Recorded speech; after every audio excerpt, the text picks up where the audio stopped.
Regardez le matériel des bouffons. Ils ont des caméras et tout.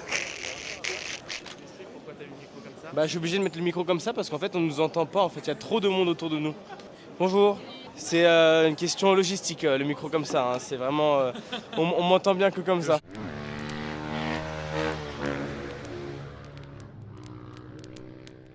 Bon du coup les amis, là en fait on est au salon du 2 roues à Lyon. C'est un salon que je fais tous les ans. Voilà, je suis vraiment pour le coup un habitué du salon. Je fais tous les ans, je fais les 4 jours du salon. Et en fait c'est pour ça que cette vidéo là sort et qu'il n'y a pas l'YZ dedans et tout machin. L'YZ est dans la vidéo d'après, mais déjà tout est monté, tout est prêt. La vidéo elle est déjà programmée pour dimanche, pas là, dimanche d'après, donc c'est-à-dire 13, 14, 15, 16. Le 16, il y a la vidéo du salon qui sort et une semaine après, il y aura la vidéo d'YZ qui sort. Et il y aura le passage quand je montre la moto au propriétaire, un type qui me l'a acheté, la moto, et voilà, tout simplement. Mais en fait, vu qu'il n'avait pas vu la déco, bah c'était un peu effet surprise, clairement.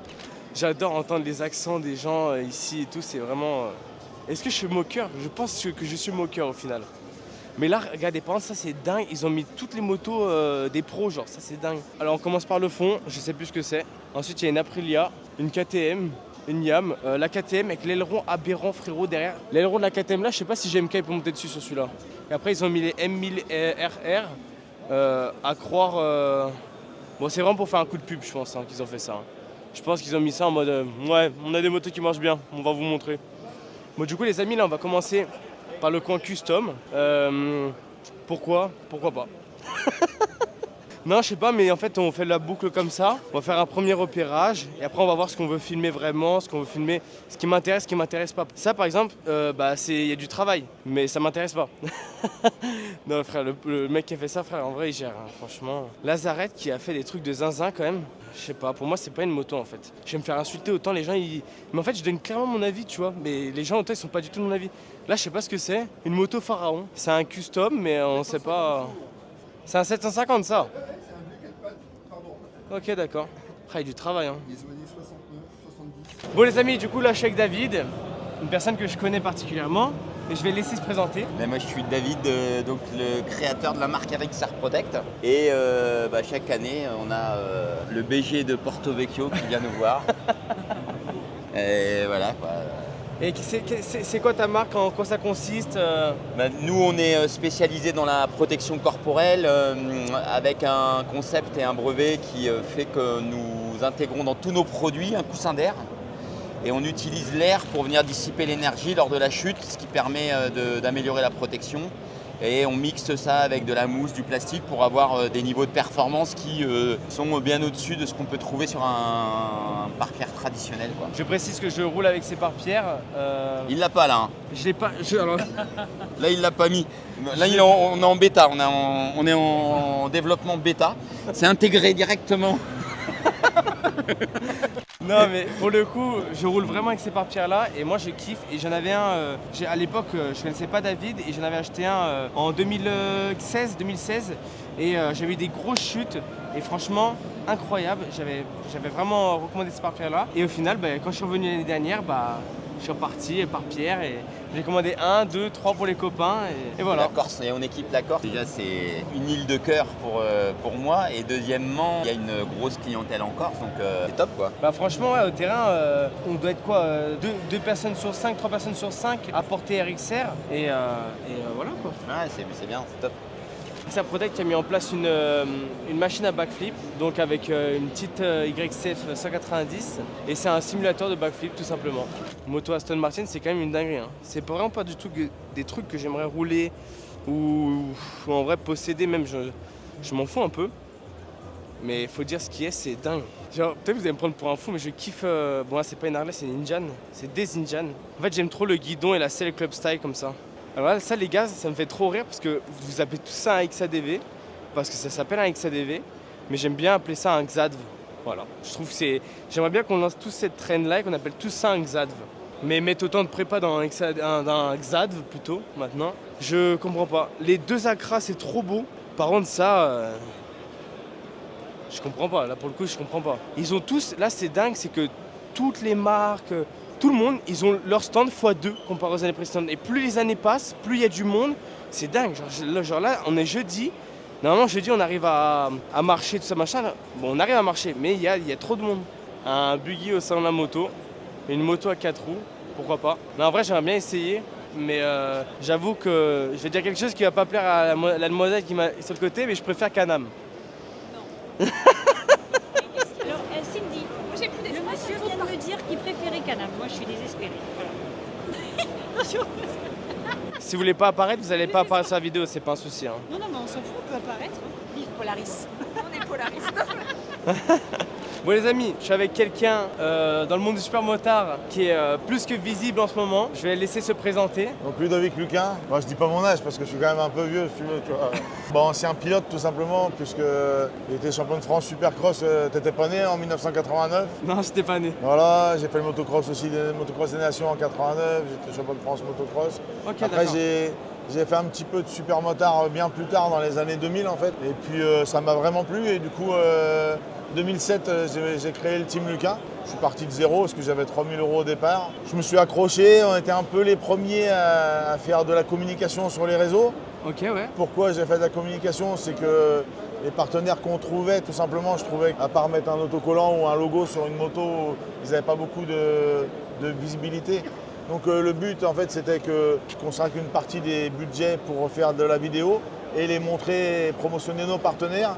Et ça a été très très rapide puisqu'on a eu des vidéos, je dirais 2012-2013, on a eu des vidéos à plus de 10 millions de vues, donc ça a bien Ouais, fonctionné. je vois très bien les vidéos auxquelles tu parles, parce que je suis le team depuis très longtemps. Et pour le coup, Nicolas et Alex, c'est des très bons amis à moi avec qui je roule en Corse tous les week-ends, enfin voilà. Ouais, j'ai 2 pilotes corses. J'ai 2 pilotes corses, j'ai un belge et j'ai un espagnol. Et un français, j'ai un français quand même. Enfin, un français de la France. 35 titres en 17 ans. 35, c'est un bon ratio. En passant par 2 titres aux États-Unis, titre en Espagne, titre en Suisse, À l'international. mondial en supermoto des nations. Et un peu tout, champion de France évidemment, beaucoup de fois. Et voilà quoi. Ok, top. Et sur les motos, vous travaillez donc, ce que je vois, vous travaillez avec Honda. Oui, on est vous- officiel Honda en fait. Vous êtes, ouais, c'est ça, ouais. Vous êtes officiel Honda. Qu'est-ce que vous mettez un peu sur les motos en pièces Ouais, il y a une petite partie équipement si tu veux. Après, tout ce qui est ligne, tu peux voir ligne d'origine, moteur d'origine par contre. Vous jouez sur la courbe? Ouais, on fait uniquement les cartographies, ouais. Ok, d'accord. On travaille beaucoup sur les cartographies, on change des repose-pieds, on change pas mal de bricoles. Hein. On a Et- beaucoup de travail, par exemple, à modifier le brossillon arrière. Ah ouais? Bah Ah, oui, ça, je veux parce voir ça. tout simplement parce qu'on a une roue qui est très large, si tu veux, tu vois.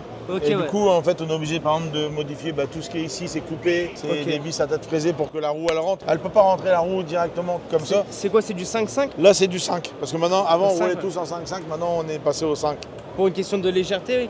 Parce que les pneus ont plus été développés maintenant pour du 5 pouces, en fait. Ok, d'accord. L'avantage du super motard par rapport à toutes les autres disciplines, c'est que dès les premiers roulages, tu te fais plaisir tout de suite. Ok, Tu ouais. vois, si tu fais du supercross, ça va être compliqué, il va te falloir des années. Le Ouais. motocross, c'est pareil. Le supermode, comme tu es sur une piste de karting, en fait, tu vois, quand tu vas avec tes potes faire du karting, Ouais. tu te régales, tu t'amuses, ben là, Ouais, c'est la bien même sûr. chose. Ok, En fait, ouais. tous les gens que j'ai fait essayer le super motard depuis des années, hein, ils se sont tous régalés dès le premier roulage, en fait. Et après, tu te prends au jeu et tu as envie d'aller un petit peu plus vite. Ok, bah écoute, je te remercie. Bah, avec Merci plaisir. à toi de m'avoir accordé du temps. Comme ça, j'ai un passage avec toi. Franchement, ça me fait kiffer. Ok. Au top, merci à toi.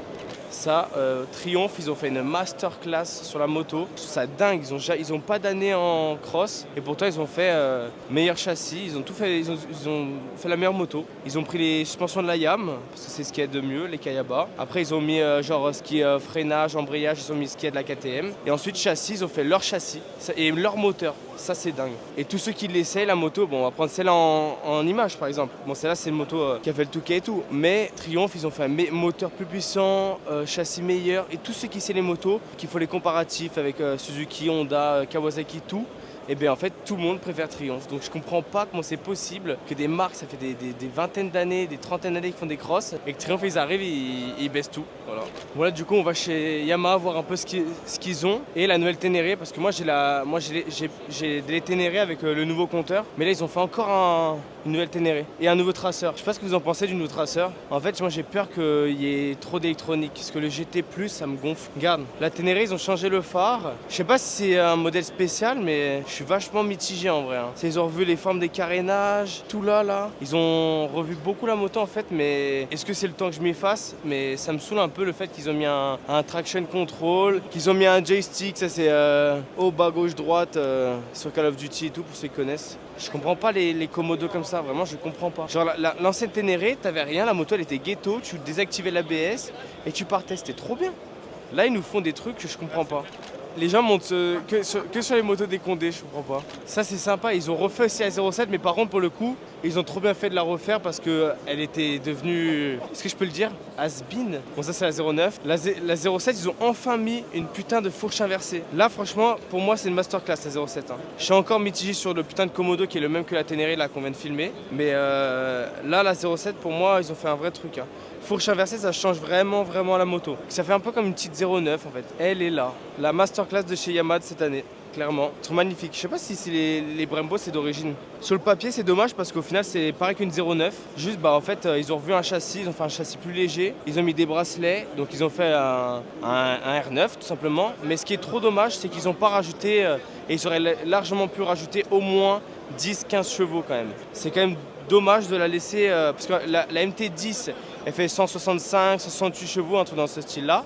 Le R1 il fait 200, 201, quelque chose comme ça, je ne vais pas me tromper. Et le MT-09 et la R9, elle a le même nombre de chevaux, donc c'est trop dommage. Mais après, quand je parlais avec quelqu'un Yamaha, il me dit c'est aussi pour laisser au préparateur, mais je suis pas d'accord. Voilà. Là, ça va un billet la GYTR comme ça.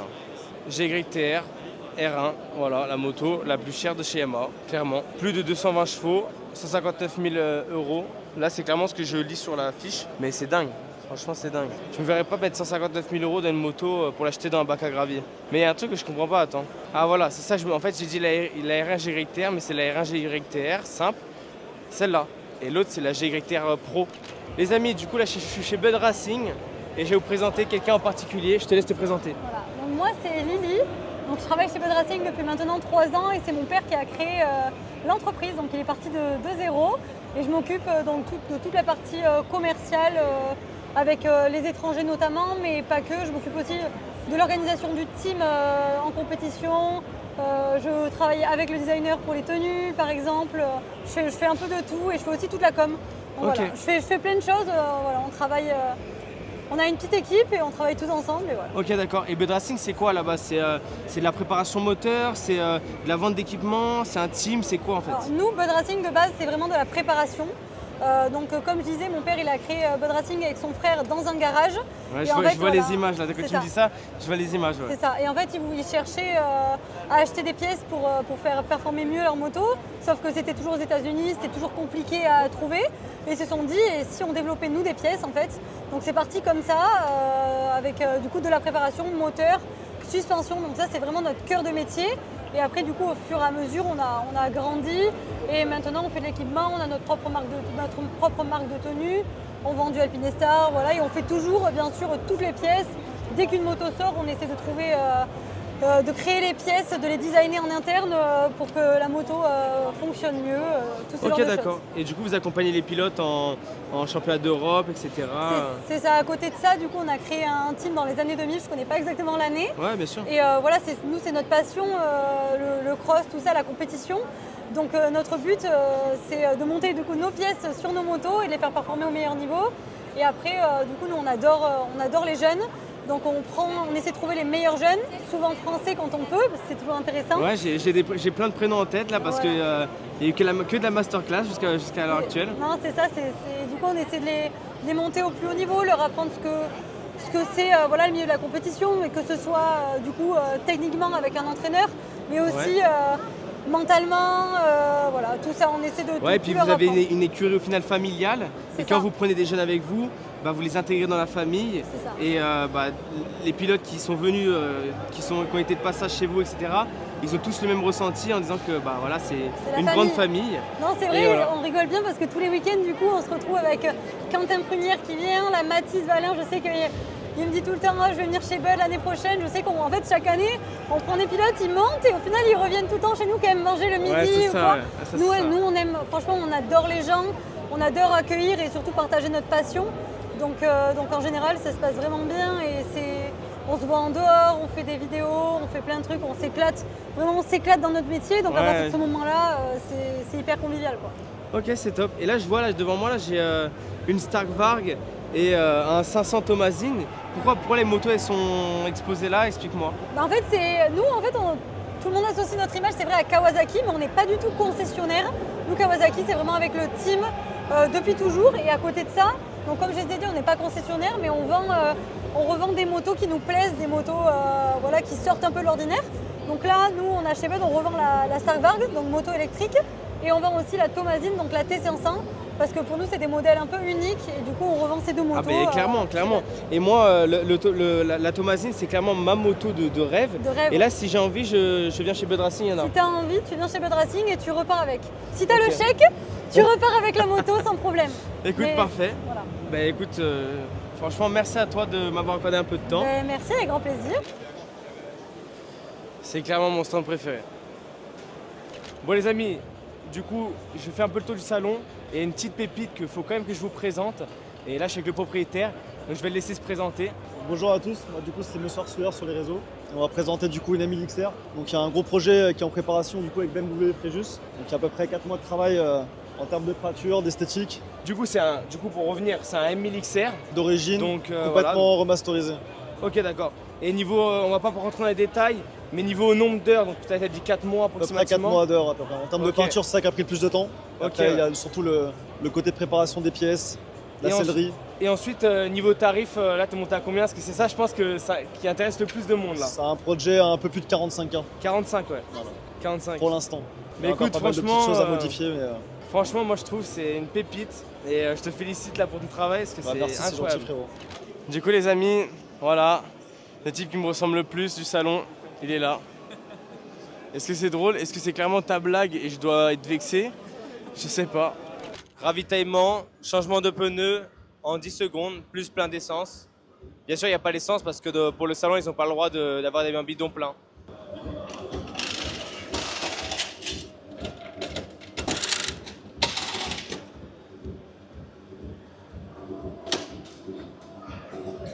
Wow, c'est dingue, les gars, c'est dingue. Le monsieur qui est à la gauche nous a tout expliqué, le monsieur chauve. Et sur un 24 heures, par exemple, c'est con, mais il y a 14 paires de jantes, plus 800 litres d'essence. Donc en fait, c'est le plus gros budget de la course, en fait. Et ils partent sur un ZX10R moteur normal. Ils préparent juste la culasse et la boîte de vitesse et la démultiplication en fonction des circuits. Donc changement d'étrier, changement de plaquette pour ce ravitaillement. Donc ils ne se prennent pas la tête à changer les plaquettes, hein, bien évidemment. Ils changent les étriers complets. Hein. Ils ont des durites avec un raccord spécial. Ça, je connaissais pas. C'est vraiment dingue en vrai quand on voit ça.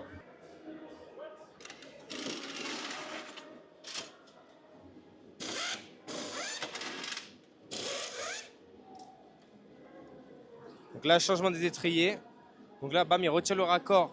Il raccorde les nouveaux étriers avec des plaquettes aimantées et neuves, bien sûr, hein, parce que là, on est sur une course de 24 heures. Hein. Donc là, on est à 12 heures de la course. Ils font le changement des plaquettes.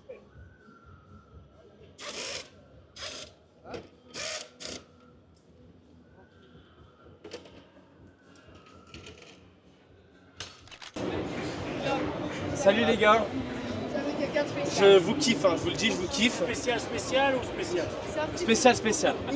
Et j'ai une petite préférence, hein, on va le dire, hein, je suis cash. L'homme cerf-volant. Je suis Tom et là je suis grave stressé. C'est vraiment T'as vu comment il a l'homme cerf-volant? Mais il m'a pris pour Harry Poppins ou quoi là? Je suis admiratif.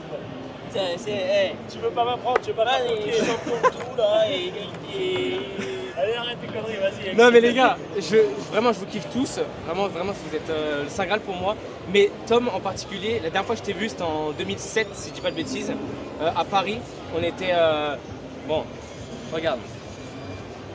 Voilà, tu dois reconnaître la moto qui est derrière. Là c'est ma tête de con. la moto en rotor derrière. Là c'est, si je lis bien c'est Charles. Ouais. Et je trempe des mains et tout, c'est normal. Hein. Ah ouais, 2007. T'as derrière Charles. Charles il a 24 Voilà, et ben je suis comme un fou. Et Gauthier, j'avais dit. Il est tout neuf. C'est avant, il se fracasse.